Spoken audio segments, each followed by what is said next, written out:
Welcome to The Last Breakfast. Please enjoy the video. In this video, I will explain how to make Gordon Ramsay's exceptional chicken stock. First, place about 12 bone-in, skin-on chicken pieces into your largest pot. Cover them completely with 16 to 18 cups of cold water. This cold start is crucial for extracting maximum flavor. Bring the pot to a gentle boil, then immediately begin skimming off any impurities that float to the top. This initial step ensures a clear, clean stock. Once you have skimmed the initial impurities, it is time to build the flavor. Add 7 roughly chopped carrots, 7 celery stalks, 1 large halved onion, and 4 smashed garlic cloves. Incorporate 3 bay leaves and 1 tablespoon of whole peppercorns. Now, reduce the heat to a very low setting, ensuring the liquid barely simmers.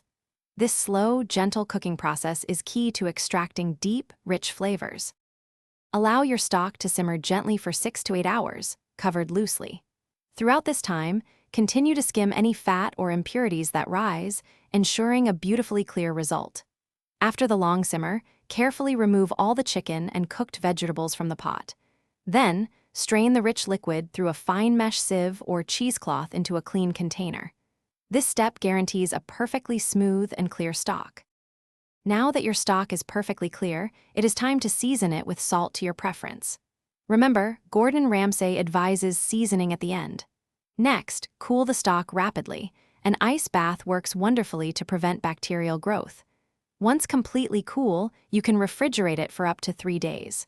For longer storage, freeze your stock in convenient portions where it will keep well for several months. Thanks for watching. If this was helpful, leave a like and consider subscribing. See you next time.